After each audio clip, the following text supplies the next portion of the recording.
G'day cocktail lovers. This cocktail is an old-fashioned variation that started out as a Manhattan variation. Namely, the recipe I found was called a Norwegian wood, and it followed the Manhattan template, except it split the spirit into two spirits and it split the modifier into two modifiers. And I looked at it and I thought, if I take out the sweet vermouth, it's going to work as an old-fashioned, and I love experimenting with old-fashioned variations. So that's what I did, so I guess this is an old-fashioned Norwegian wood. The Norwegian part came from the akwavit that's in here, because a lot of akwavit comes from that part of the world. This is actually an Australian akwavit that in a pun they call Stockholm Syndrome, which I really like. It's from the Never Never Distillery in South Australia. It's one of their experimental series. They do some very interesting stuff. I do love their product. I think they got bought by one of the big distributors, so you know, great payday for the people who did an independent thing, and I like that. I mentioned it's a split alcohol base. The other half is apple brandy. I'm using a French apple brandy for this because it's the type I have on hand, but of course apple brandy's made around the world. You might have one you like, feel free to use that of course. I mentioned two modifiers in the original. It was sweet vermouth and yellow chartreuse, and I thought I'm going to keep the yellow chartreuse but drop the sweet vermouth so to be more like an old-fashioned. The recipe actually said ½ ounce of the good old yellow chartreuse, but you see this bottle is empty. I used the last of it. It was actually a little bit more than ½ ounce, but that was the measurement in the actual recipe, and now I need to try it. So it's just been given a nice light yellow flavour by the brandy and the yellow chartreuse, but what has it done taste-wise? It's a really rich, herbal old-fashioned. This would legit be great if someone who's a bit scared of like whiskey old-fashions because the whiskey taste is too strong for them. This is, it's a more exotique version. As I said, it's herbal, it's sweet, it's really tasty, it's got some complex flavours in there. I'll show you how to make it.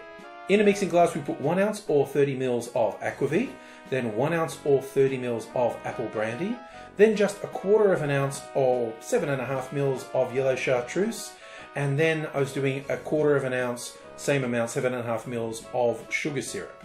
Add ice to the glass, stir that for 20 to 25 seconds to chill and dilute the drink, and then straining that into a rocks glass over a big chunk of sexy clear ice. For a garnish, as it's an old-fashioned, I like to use a twist of orange peel and a maraschino cherry on a skewer.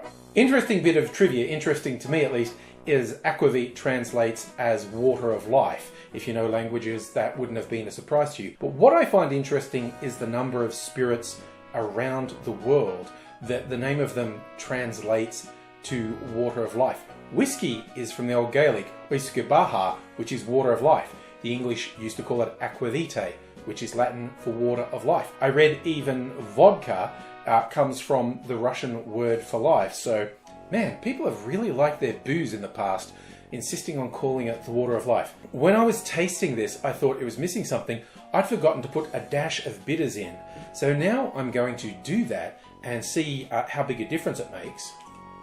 Just 1 dash I'll start with, and give that a quick stir. This is an imperfect way to get it in there, but I think it'll work. Now I'm going to taste it with just that 1 dash of bitters. That is definitely better because it's cut the sweetness a bit. I think I could maybe do 2 dashes, so I'm going to try 1 more.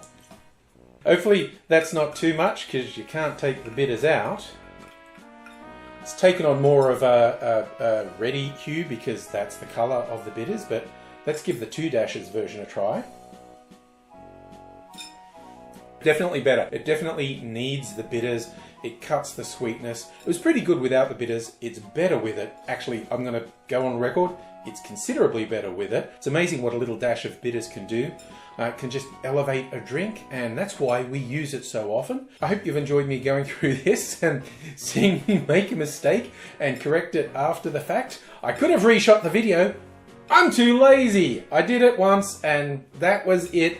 And plus I thought it would be interesting showing you that I forgot the bitters and see what it tastes like with it. So if you've enjoyed this, and I hope you have, I hope you come back and see me again sometime soon for some more cocktails. But I'm going to sit down and enjoy this. I hope you're enjoying yourself wherever you are. until I see you again, I'll say cheers.